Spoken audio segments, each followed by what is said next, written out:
Ya estamos. Buen día, ¿cómo estás? Acá estamos con el doctor Fernando Carvajal, de la Comisión, vicepresidente de la Comisión de Derechos Humanos de la Cámara de Diputados, con Gabriela Neme, la doctora Neme es diputada provincial y yo que soy diputada nacional, integrante de la Comisión de Derechos Humanos. Te pedimos que te presentes y que nos cuentes qué pasó con vos y tu familia en la pandemia en Formosa. En una situación de guerra, nadie le pide a nadie que se quede adentro.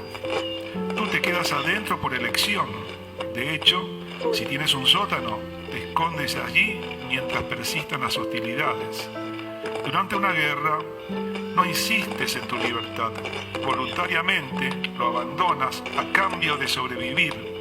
Durante una guerra, no te quejas de hambre. Tienes hambre y horas para que vivas para volver a comer. Durante una guerra, no discutes sobre abrir tu negocio, cierra tu tienda, si tienes tiempo, y corre por su vida. Durante una guerra, no te preocupes si tus hijos no van a la escuela. Horas para que el gobierno no los aliste a las fuerzas como soldados.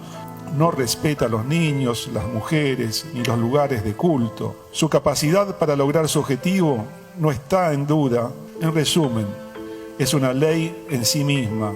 Es coronavirus, también conocido como COVID-19.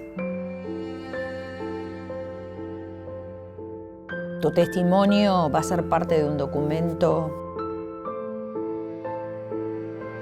Lo que quieras contar respecto a la cuarentena, lo que hayas vivido y te parezca digno de contar, te estamos escuchando. Presentate y los minutos son tuyos.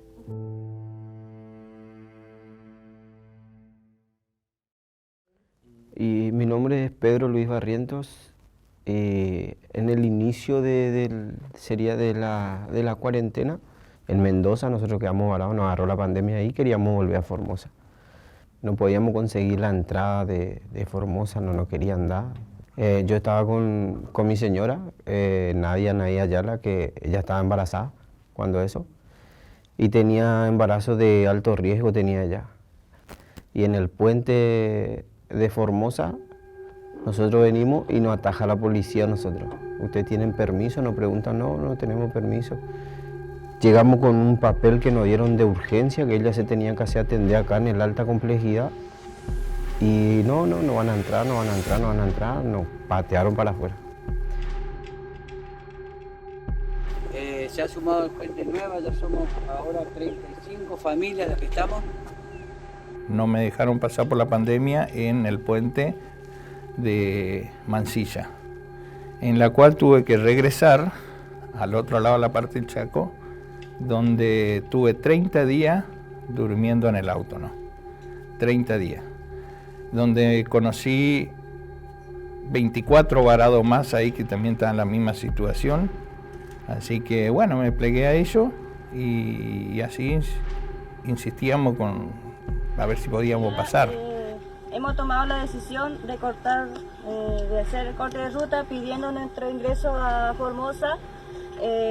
No aguantamos más aquí, no tenemos más para comer, no tenemos agua. Dormimos en el piso, en la intemperie, frío, ahora de día calor.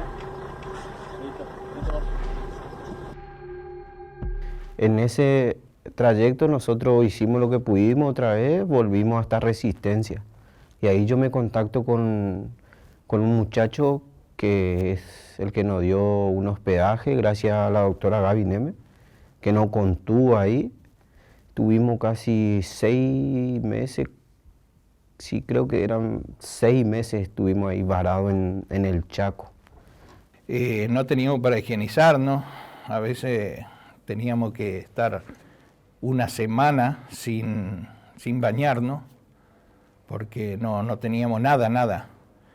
Y ya le digo, había compañeros míos que no tenían para comer, y lo que podíamos, le ayudamos para que pueda comer.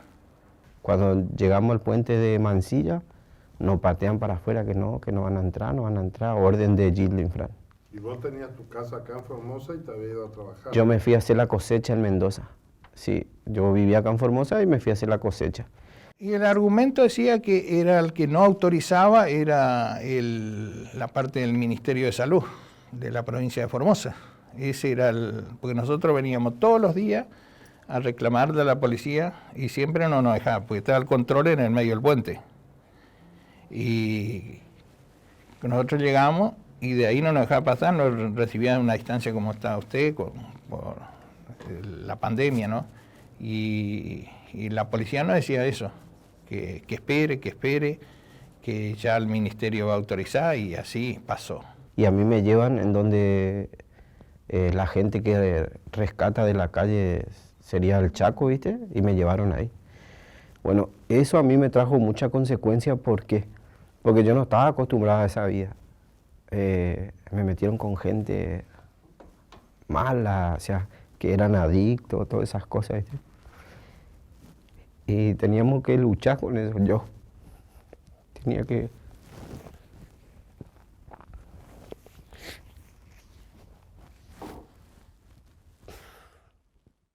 Y ahí fue cuando también se cayó en el puente un camión chileno. Todo a consecuencia por la mala organización que tenía el personal de seguridad, porque ya le digo, nunca poder en el medio de un puente poner, pero bueno, Formosa lo hizo. Cuando yo volví, nos perseguían mucho. Yo vine con una mano atrás y una adelante. A mí la policía no me dejaba en paz. Yo salía a vender por la calle y me sacaba todo lo que tenía.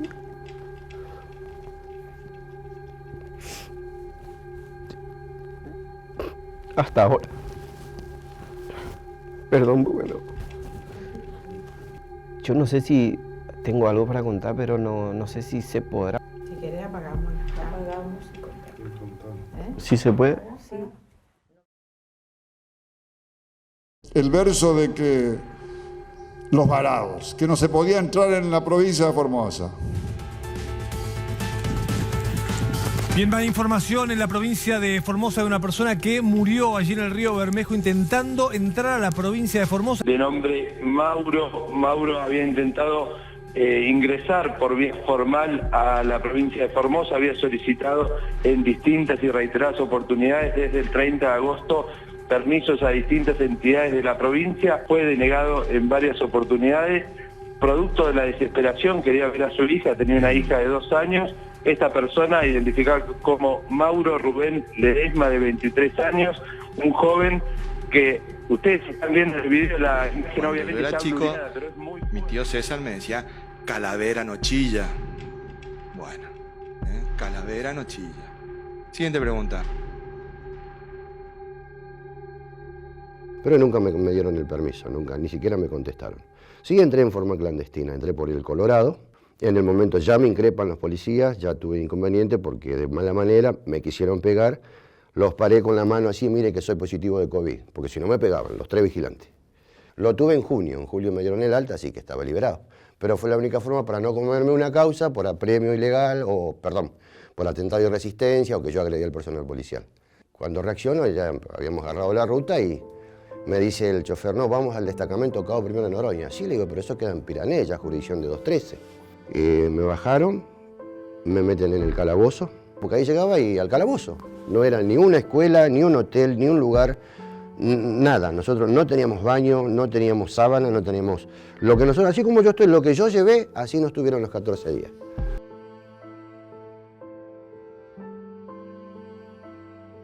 Acá tenemos la polenta del centro de detención, porque esto no es un centro de alojamiento para los que queremos ingresar a Formosa.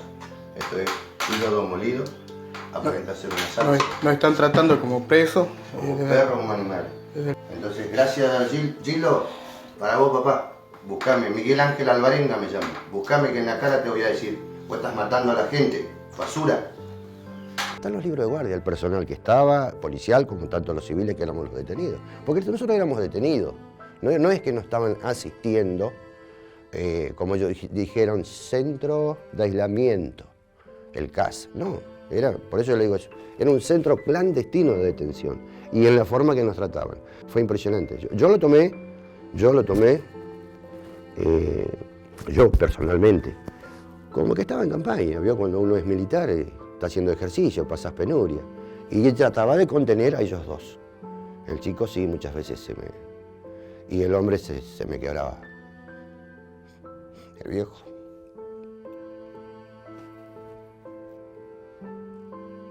Pero hay gente que le pasó peor. Hay gente que... O sea, llegando al casco céntrico, digamos, de la ciudad, me llegan los policías, directamente me pegan un culatazo en la cabeza sin media palabra y yo caigo. Al caer me agarra uno del cuello y se me suben más o menos 2 en la espalda y uno me doblaba las piernas, digamos. Yo estando ya en el suelo.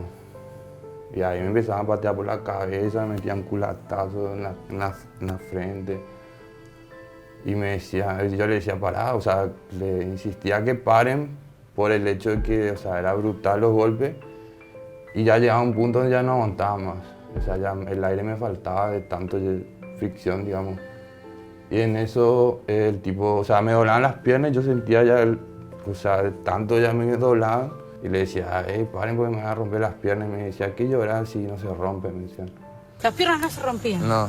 Y entonces en ese momento fue que yo agarré y traté de expulsar mi pierna por afuera y tipo me pude soltar, digamos. ¿Cuántos policías eran? Y casi 8 o 10 más o menos. ¿A dónde te llevaron y qué pasó? Y me llevaron preso a Cabo Oroña sin motivo, o sea, hasta hoy en día no sé por qué. ¿Por circular? Y supongo porque en ese momento tenían carta blanca ellos para hacer lo que querían acá. ¿Vos no crees que te hayan confundido a lo mejor con otra persona? La verdad que no creo porque a muchos nos hicieron lo mismo.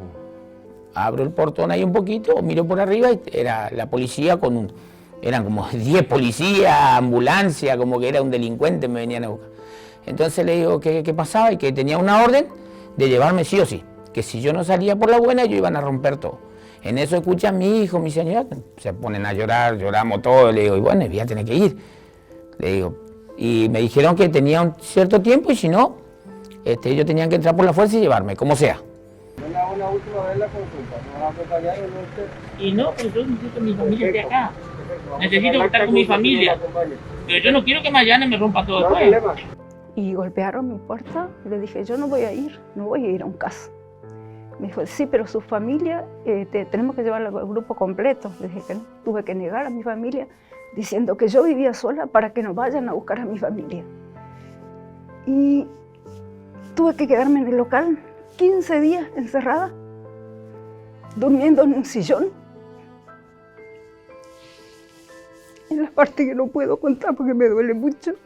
Ellos dijeron que si yo me hacía cargo, me hacía responsable de mi salud, yo le dije que sí, que no me iban a dar asistencia, porque ellos solamente iban a asistir a la persona que estaban en el caso, y que si yo me quedaba en mi negocio era por cuenta propia, o sea que yo las tenía que arreglar.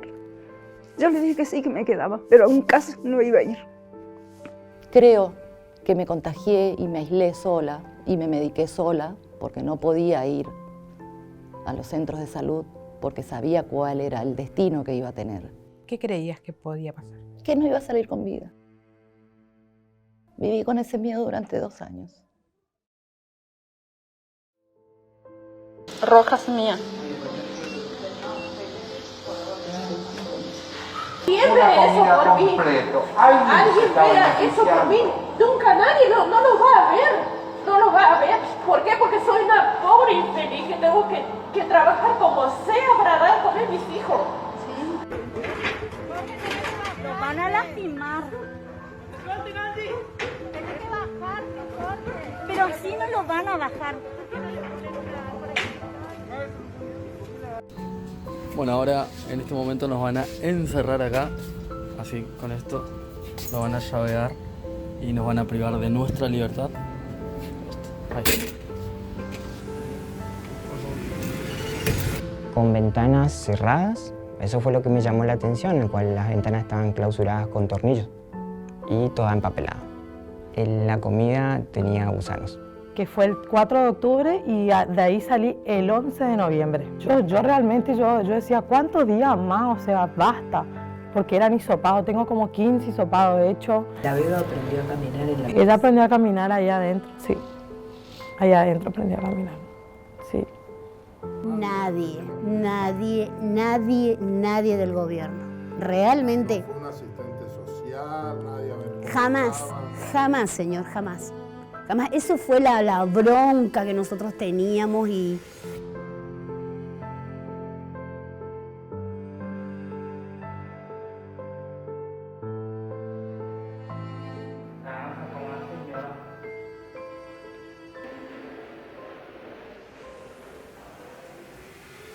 Los CAS son centros de aislamiento sanitario que en realidad no eran sanitarios, eran de detención. Eran centros de aislamiento de detención clandestinos. ¿Por qué? Porque a las personas muchas veces se los retiraba y no se le informaba a la familia dónde iban. Había lapsos de 24, 48, una semana incluso en el peor de los casos, donde la familia no sabía dónde llevaban a la persona.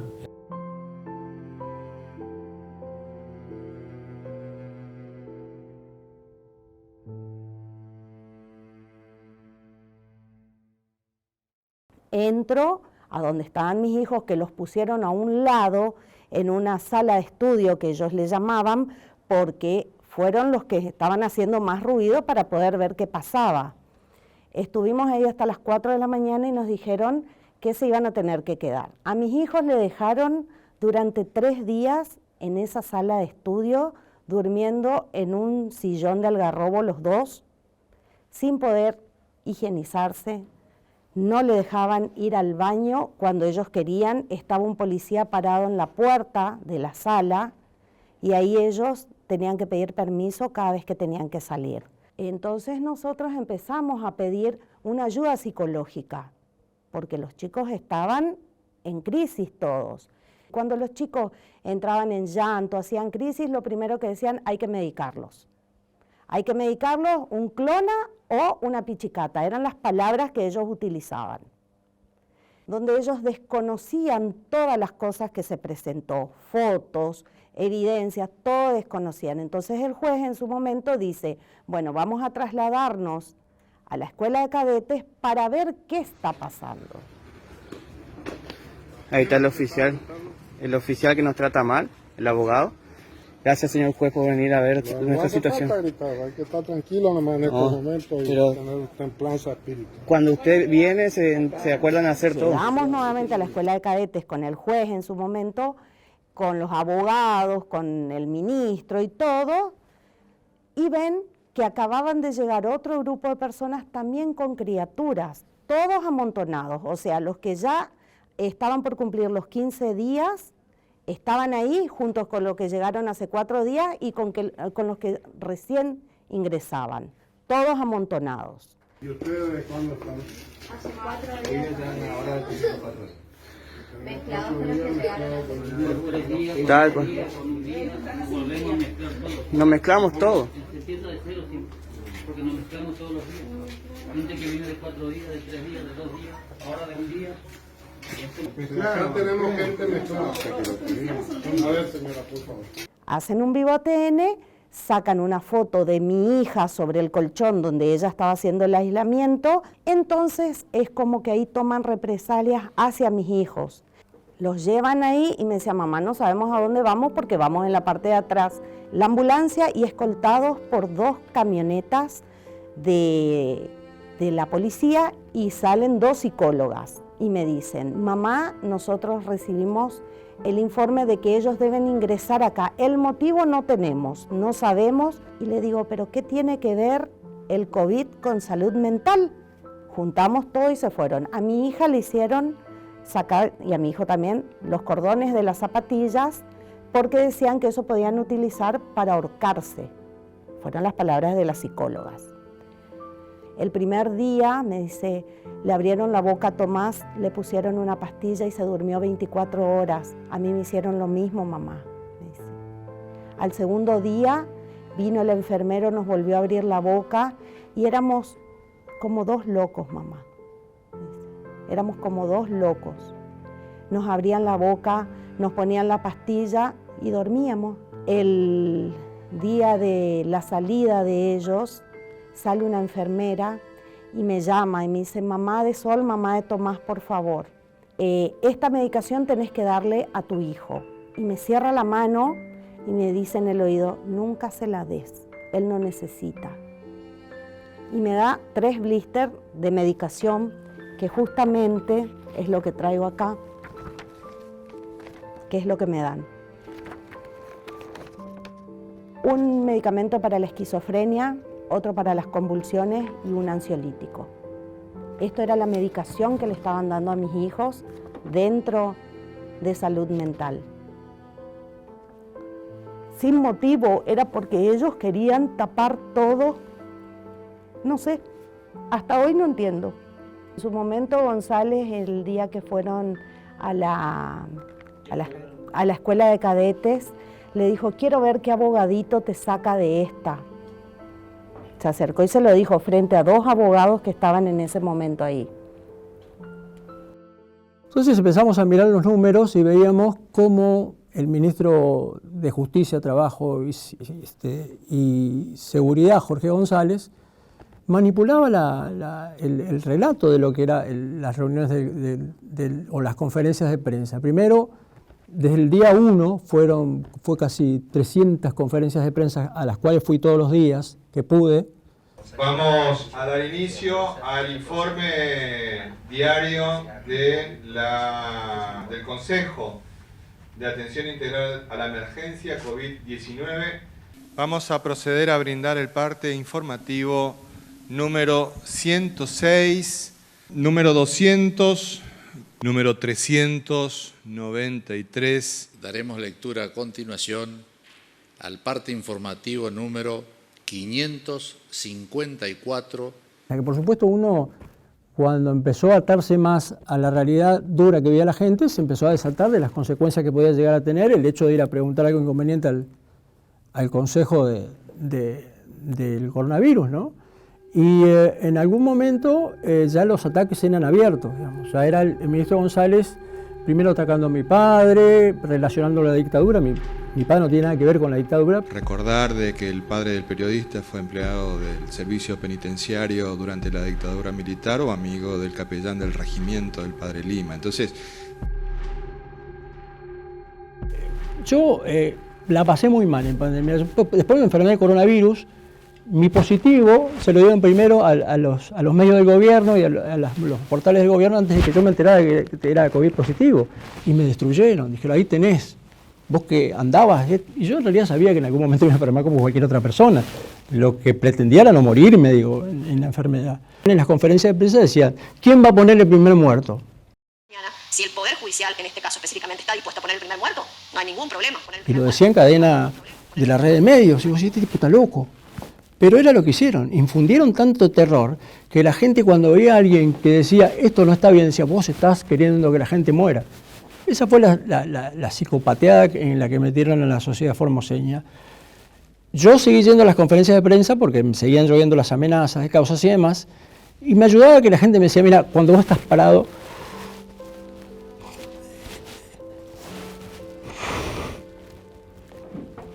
cuando estás parado, cuando estás parado delante del micrófono, todos nosotros estamos atajándote con la mano. Porque tenés una familia atrás. Y tenés todo un gobierno de delincuentes que está buscando meterte preso. Y quién sabe qué más está buscando. Me encontraba reclamando junto a mi madre, me encontraba filmando. Y policías nos quieren detener porque estábamos incumpliendo la fase 1 a pesar de que teníamos permiso de circulación. A mi madre la detienen otra vez, desde la segunda detención que ocurría. Las imágenes están en las redes sociales y a mí me golpean.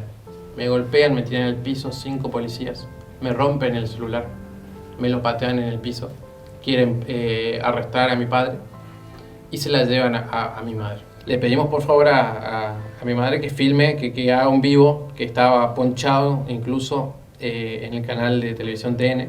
La concejal Gabriela Neme ahora está en vivo desde el patrullero porque la acaban de llevar detenida en el marco de una protesta. Cuando íbamos detrás, patrullas en camionetas de policías nos empezaban a cruzar como si fuera una película del transportador, por así decirlo, y nos empezaban a cortar calles. Cortaban calles, ellos pasaban y nosotros nos reteníamos. Íbamos sorteando igual a los autos hasta que en un punto la perdimos, por así decirlo. Gracias a Dios los vecinos nos empezaron a comunicar, si está acá, está pasando por aquí, está pasando por allá, y pudimos hacer un mapa en base a relatos de los vecinos que nos decían hacia dónde la estaban llevando.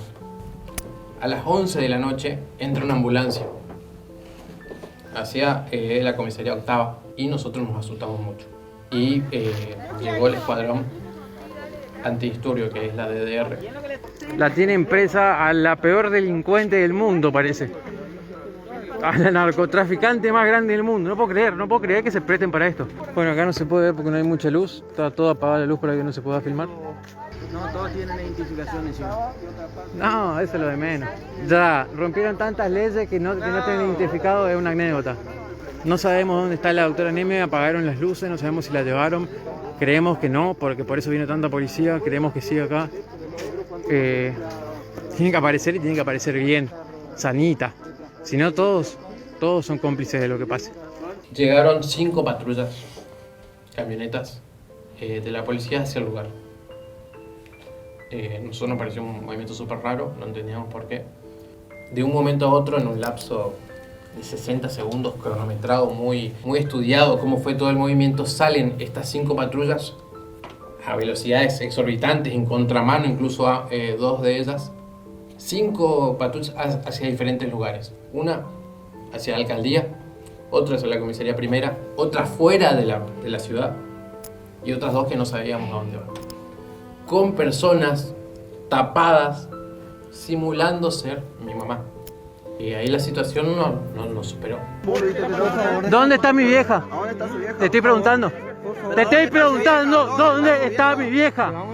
Hijo de mil putas, ¿dónde está mi vieja? ¿Qué tranquilícese? ¿Dónde está? ¿Vos viste cómo salió? ¿Vos viste cómo salió el móvil? ¿Y si la matan, viejo? Vos vas a ser responsable, todos ustedes van a ser responsables. No sabemos si la escondieron a la doctora, no sabemos si se fue, no sabemos qué está pasando. Se cagan en todo.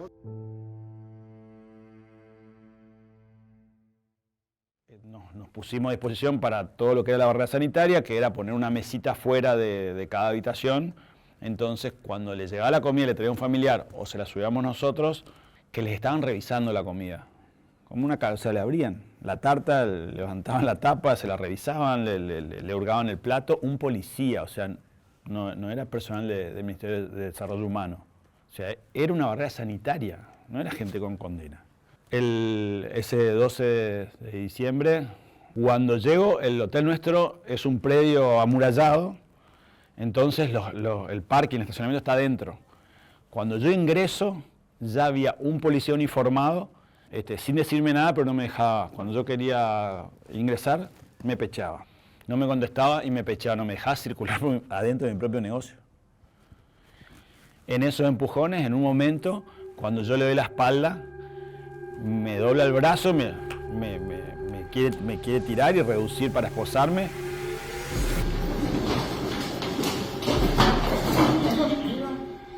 Acá nos han metido preso al dueño del hotel Asterión. Yo estaba totalmente reducido, yo estuve un año viviendo con traqueostomía por un accidente, tenía poco. Y le pedía que salgan de arriba mío porque yo no podía respirar. No hacían caso y me tenían así reducido, la verdad que yo no podía más. Y se suma, varios minutos después del escano, y me empezaba a apretar los testículos. Así que vos sos rebelde, así que vos sos pesado. Acá estamos, yo estoy esposado, yo Patricio Evan, esposado, oficial Peralta, Lescano recién me lastimó la mano y me apretó los huevos.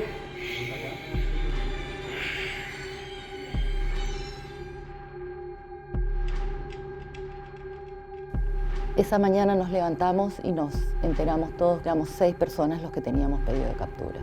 Yo llegué a llegar a mi negocio y detrás mío, y me tuve que encerrar con llave porque me dijeron que tenía pedido de captura, Vivimos con mucho miedo todo ese tiempo, mucho miedo por un montón de situaciones. Yo tenía a mis hijos lejos, mis hijos más grandes, el miedo a contagiarme, el miedo a no querer hisoparme, porque como había levantado mi voz sabía cuál iba a ser mi destino.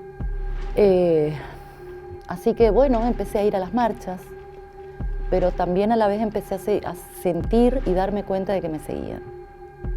Así estuvieron 2 años. Vedadamente recibía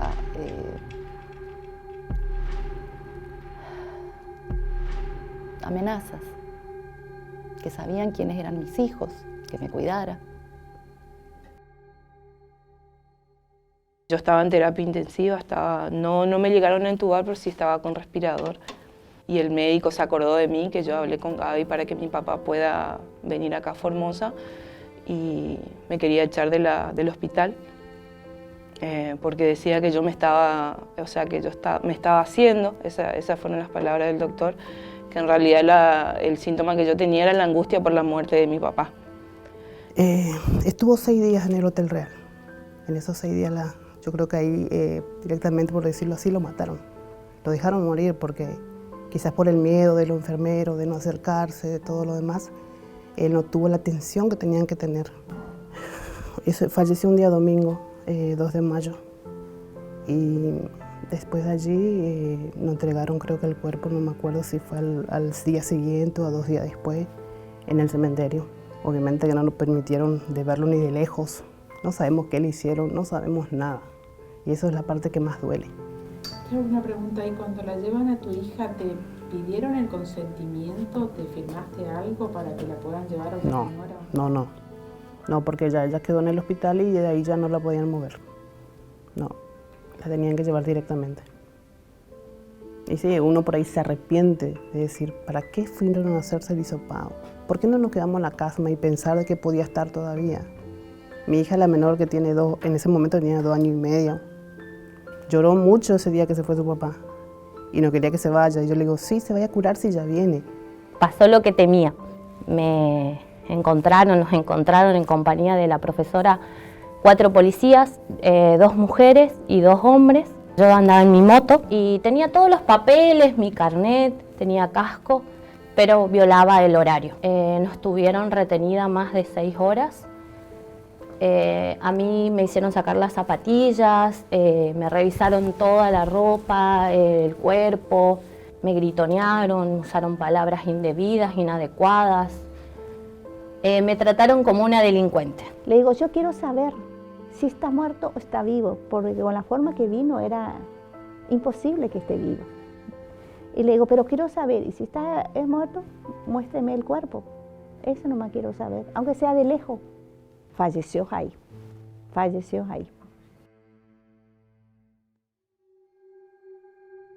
En otro momento cuento en la conferencia una situación en el Estadio Cincuentenario, en donde había 300 personas con 2 baños. También nos dijeron que había una mujer que gritaba mamá, mamá, fuimos a averiguar porque teníamos el video, y era porque su madre se había resbalado en el Cincuentenario y se fracturó la cadera.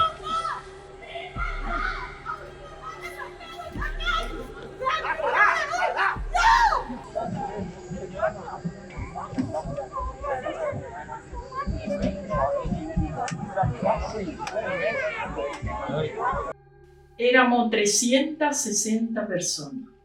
Perdón, Adela, ¿eran mujeres por un lado, hombres por otro? No, todo mezclado. Si sobraba una cama en tu box, vos estabas con tu familia. Si sobraba una cama, te ponían un extraño. Se completaban las camas, los box. Un desastre total, era un revuelo, unos nervios. La gente se empezaba a poner mala, había gente con Alzheimer, perdidas, ambulando, nos ayudamos uno a los otros. Había niños recién nacidos, bebitos recién nacidos. Y esa señora sola y el marido por otro lado, y así lo ponían. Psicólogos, psiquiatras, enfermeros. No, había una sola doctora. ¿Para los 300? Sí. Cuando yo una mañana me levanto a las 7 de la mañana y me voy a enjuagar un mate. Y cuando vuelvo de enjuagar el mate me resbalo porque los pisos eran todos forrados con hule con hule azul, sí, quebradura de fémur. Llegamos a la alta complejidad, no nos querían recibir porque éramos gente infectada. Hasta que llegó el ministro de ¿cómo es? De Derechos Humanos, me parece. El secretario de Derechos Humanos. Sí. Cuando llegó él, lo pasaron a toda mi familia a levita, sin poder ver un aire, sin poder abrir una ventana de tan custodiados que estaban. ¿Cuántos días estuvieron así? Y se completaron 28 días. Al día siguiente viene al rato viene el doctor y se salió exitosa la operación. Todo bien. Dice mi hija, doctor, ¿qué le pasa? Dice, veo su cara no buena. ¿Algo pasó? Le dice. Esta placa que le pusimos, dice, está rota en 3 partes. Me gustaba estar activa. Y me gustaba bailar, que ese era mi hobby, me gustaba escuchar música y ahora, hace 3 años, 4 años, que no estoy con esto, no puedo hacer nada. No me puedo valer por sí misma, todo, traerme, llevarme, buscarme. Un miedo de caerme, incómodo. El temor mío es ahora que por ahí me saquen la casa y me quede en la calle, eso nomás es lo que me faltaría. Ese es el temor y... Adela, si vos tenés miedo, ¿por qué declaraste? Es que no tengo miedo, estoy cansada y quiero estar bien. No tengo ni un miedo, porque a mí me arruinaron la vida para siempre y no fue por un accidente. Fue por fuera de mi voluntad y privada de una libertad que ni uno de la familia no teníamos. Hasta ni una de esas 360 personas tampoco tenían. Agradecí que estás viva con todo lo que te pasa.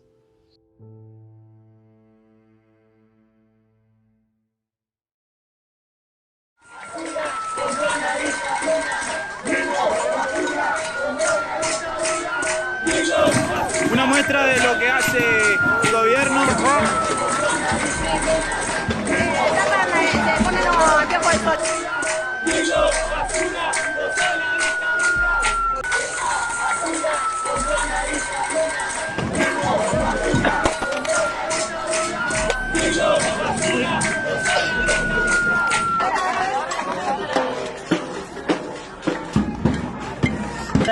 ¿Qué le va?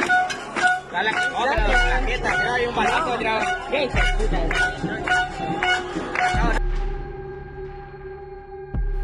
El 5 de marzo en Formosa, día de marcha para poder retratar y que se cuenten las dos versiones, porque muchas veces si uno no filma en esta provincia queda a merced de los medios hegemónicos que son todos manejados por el poder actual, entonces necesariamente uno tiene que tener una garantía del accionar propio, aunque en todos los lugares uno tiene que demostrar cuando alguien es culpable, acá tenemos que demostrar nuestra inocencia. Un policía me dice a mí, ahí está, no, le dice a mi madre, ahí está la traidora. Policía, una persona que no tiene que tener tinte político porque se protege a todos. Entonces yo lo marco con el dedo y le digo, a vos te tengo filmada, y la policía saca un garrote y me quiere golpear el celular. Cuando me quiere golpear el celular, mi madre para protegerme pone el brazo. Y al poner el brazo, le quiebra el brazo a él. ¡Libertad! ¡Libertad! ¡Para libertad!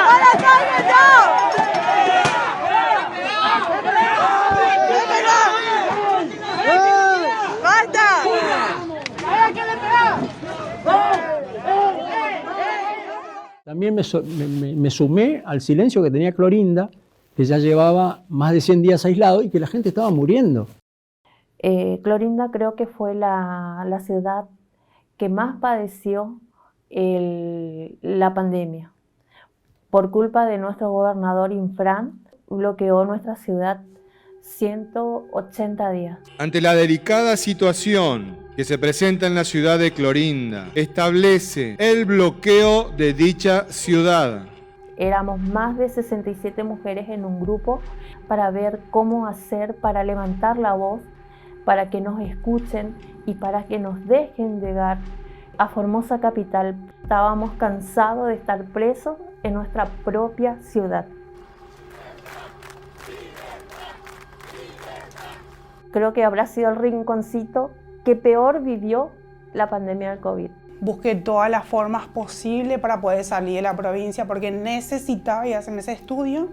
Me pasé llorando día y noche en mi cama hasta que un día se me ocurría hacer un corte de ruta para ver si de esa forma me dejaban salir de la provincia.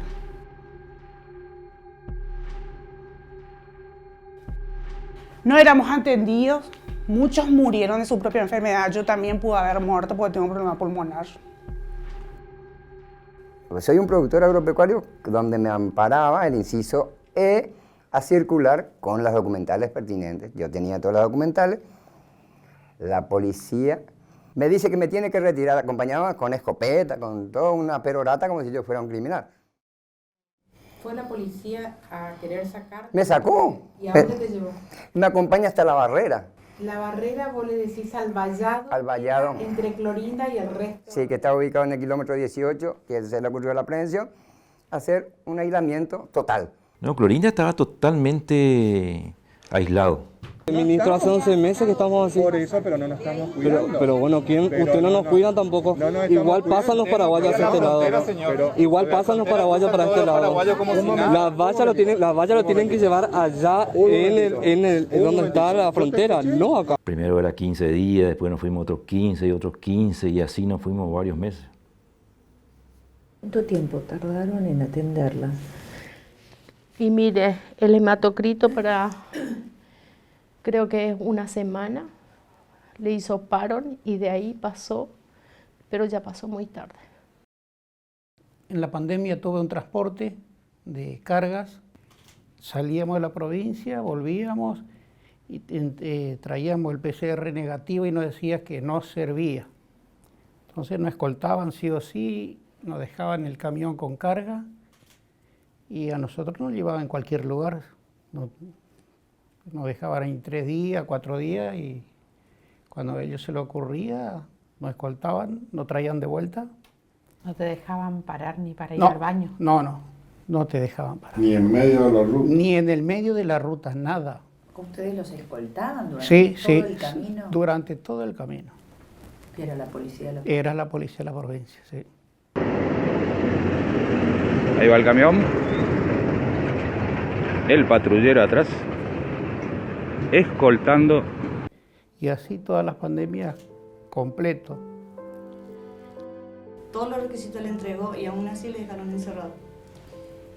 O sea, él le dijeron que lo iban a llevar al domicilio, y lo llevaron a un centro de detención. Exactamente. Quiero ir ya de acá. Yo quiero ir ya de acá.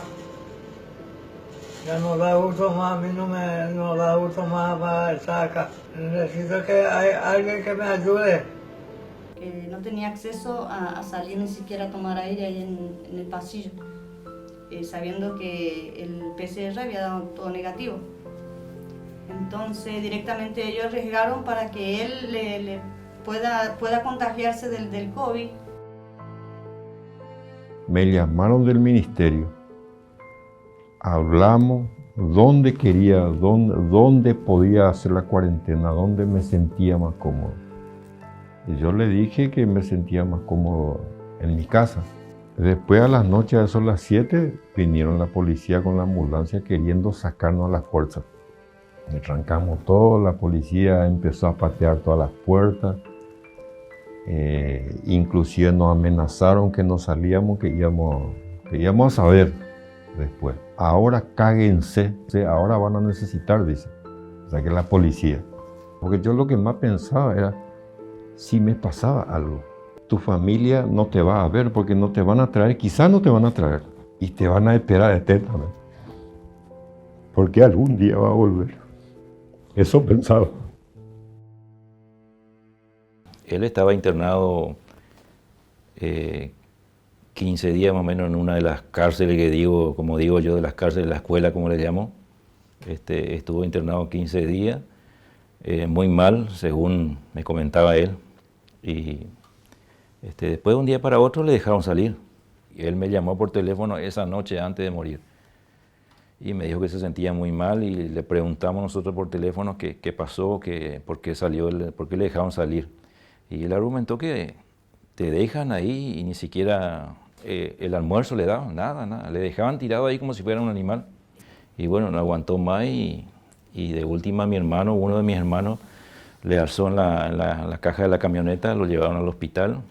O sea, antes que eso llamaron a la ambulancia y ninguna de la ambulancia quiso ir a buscarle. Entonces de última lo alzaron en la camioneta, lo llevaron al hospital y ahí constatamos que todas las ambulancias estaban en el hospital.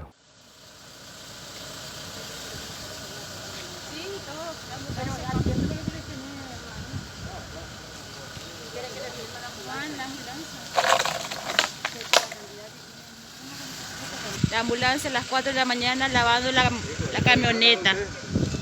Mi hermano, miren cómo nosotros le trajimos de la casa para que la asistan y está tirado ahí muerto y en 10 horas para atenderle, para alzarle la morgue. No puede ser todo esto.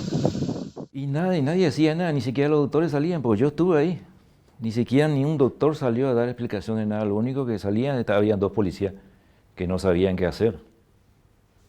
Ya de última me dieron el pésame ya cuando falleció, y falleció ahí en la camioneta. Un poco de agua. Vinimos de Buenos Aires con José Luis García, que fue en vida mi pareja, y nos dijeron que teníamos que ir, vinimos primero acá en el hospital, me dijeron que no había oxígeno, que le llevaran en la clínica San Martín, le llevamos, y nos volvieron a traer al hospital porque tampoco había. Le ingresaron, pero no le pusieron oxígeno porque no había. Y me dice la doctora Lozada, no hay caso, hay que trasladarlo y no consigo hospital. No me quieren hacer pasar.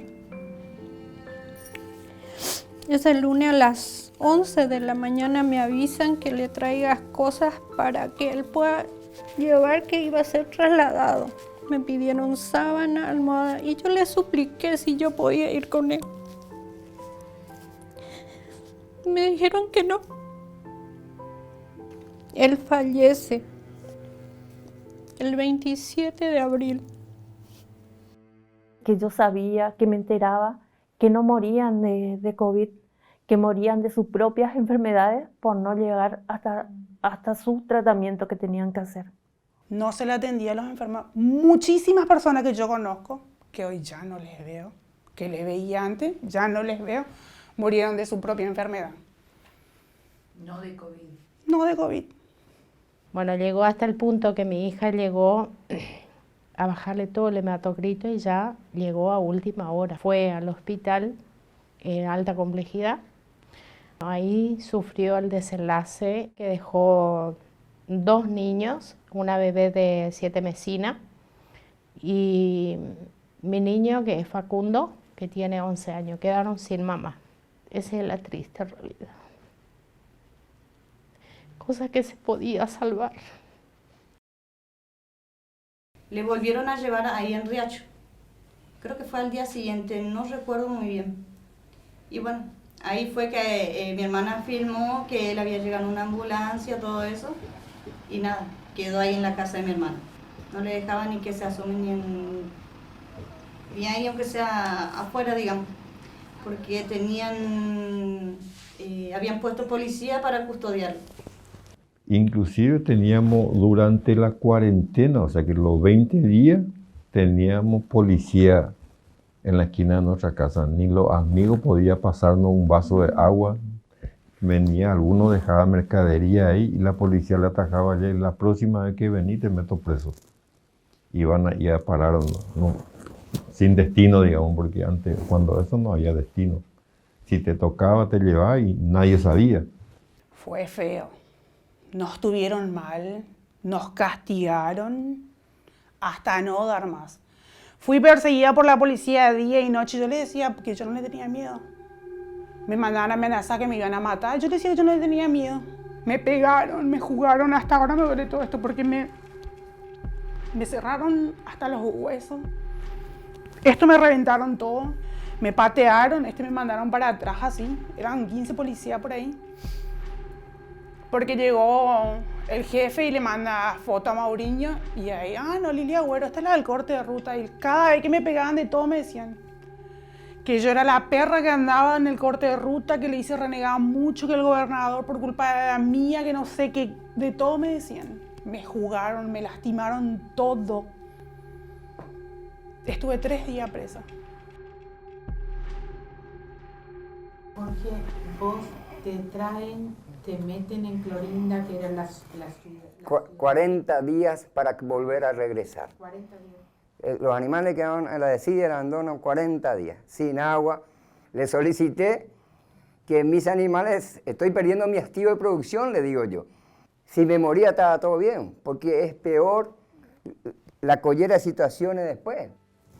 Por ejemplo, un secuestro más o menos es lo que hacían en aquel entonces, porque yo creo que únicamente un secuestro es cuando te lleva y no sabe el paradero del individuo.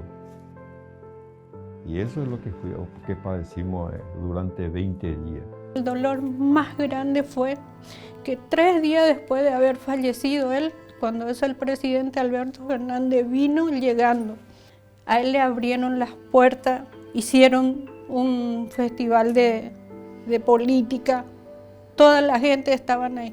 Un veterano que derramó su sangre, que peleó por su bandera, no le pudieron despedir como se merecía. Duele en el alma, más no despedir de un ser querido. Eso es el dolor mayor que tengo de esta pandemia. Porque si la ambulancia se iba en el momento que se le llamó, él iba a estar vivo hasta ahora. Así nomás. Y el abuso fue mortal, innecesariamente. Innecesariamente, yo a mi papá lo tenía acá en Espinillo, son 90 kilómetros. Y no me dejaban salir. Y justo creo que entre el 9 y el 16 de julio falleció hace ahora 3 años sentadito en su sillón de tristeza. ¿No podías bajar del camión?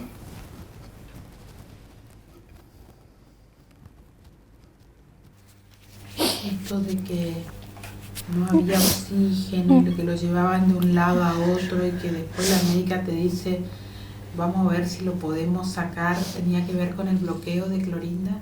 Tenía que ver con el bloqueo de Clorinda. Yo digo, si él tenía una mejor opción, él no tenía que estar muerto.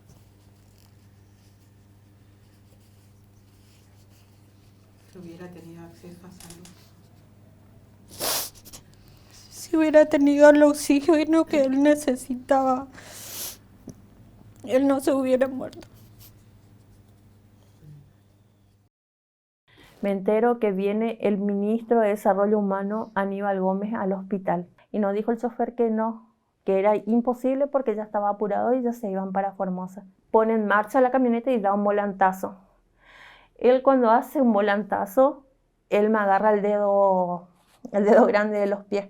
Había más de 60 policías, había como 6 camionetas de policía motorizados y con los que tenían el arma larga, que yo no me acuerdo, no sé ni cómo se llaman. Cuando me doy cuenta más o menos, yo ya estaba en brazos de las mujeres policías, me tiran como una bolsa de papa en la carrocería. Esto se está procediendo. En este momento se están llevando detenida a esta mujer de esta forma. Así se llevan detenida. Claro, le voy a decir. El fiscal no investiga. La policía ayuda. Y el juez no condena nunca. El miedo fue la herramienta para tenernos encerrados. El primer ataque, aparte de antes llenar la ciudad con mi foto de traidora, de asesina, de cortarme la luz con el servicio de la empresa local que cortó toda la manzana para pintarme mi casa de traidora y de HDP, con pasacalles pagados por el Estado con recursos nuestros, Pero el primer ataque fue intentar quitarme la matrícula de abogada, porque en una audiencia frente al doctor Carabajal dije, no son centros de aislamiento, son centros clandestinos de detención. Y después llegó el Estadio Cincuentenario, donde metieron a 360 personas. Ante ese hecho, yo hago la denuncia penal contra Infram. A los 3 días me llevan presa.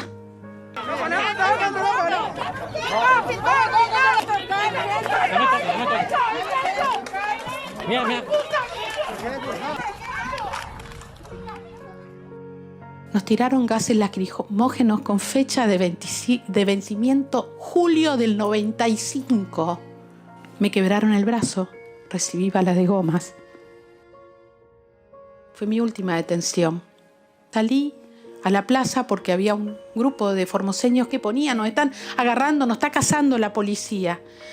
Y nos rodean, estaba con mi hijo Matías. En un momento me forcejean, me tiran al piso, lo tiran al piso a mi hijo, le rompen el celular, le rompen los anteojos y el patrullero arranca y me lleva.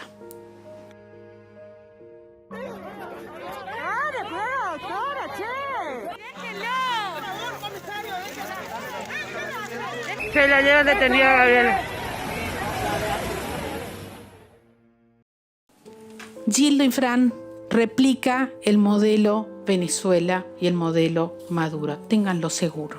La violación de derechos en Formosa es sistemática. Antes de la pandemia, con la pandemia descubrimos el verdadero rostro al descubierto, ya no se cuidaban, y después también sigue la violación de derechos. En Formosa no tenemos calidad democrática, no existe división de poderes, tenemos una impunidad estructural garantizada por quienes llevan la fuerza adelante. Por un lado la policía, el brazo ejecutor, y por el otro lado la justicia. Formosa no tiene justicia. Quiero pedir que nos acompañen con estos testimonios, que esa gente son los nuevos héroes de Formosa, que le están poniendo el rostro y le están poniendo la voz, y que los van a perseguir como nos están persiguiendo a nosotros. No nos dejen solos. También esperamos una legislación. Queremos la imprescriptibilidad civil y penal de todos los abusos cometidos durante la pandemia. Exigimos que sean juzgados. Los queremos ver juzgados.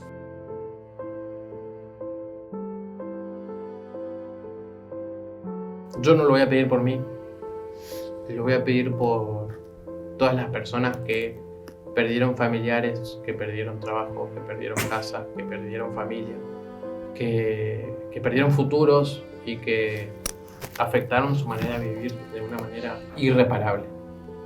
Ya no va a alcanzar con una indemnización, ya no va a alcanzar con cuestiones físicas, pero por lo menos para que las conciencias queden tranquilas, que se dé una justicia para estas personas. Nada más que ojalá que esto no vuelva a ocurrir y que no le pase, porque sé que pasó muchísimas cosas graves. Y la verdad yo pediría justicia más que todos, no tanto, digamos, para tener una plata o algo, yo pediría justicia para limpiar mi nombre. Que no haya más violaciones de derechos. Y yo siempre dije que quería hacer justicia. Que él sea castigado, así como él nos castigó a nosotros, porque nos castigó. Si hubo algún exceso que alguien tiene que pagar. Justicia, ¿verdad? Sí. La base fundamental es la justicia. Pido solamente justicia. Justicia por toda esa gente que no murió de COVID, por esa gente que no pudo velar a sus muertos. Que exista la justicia, que se termine en la violación hacia nuestros derechos, que podamos trabajar independientemente, libremente, que podamos expresarnos, que podamos alzar la voz sin temor a nada, sin temor a pasar lo que yo pasé, a ir presa y nada.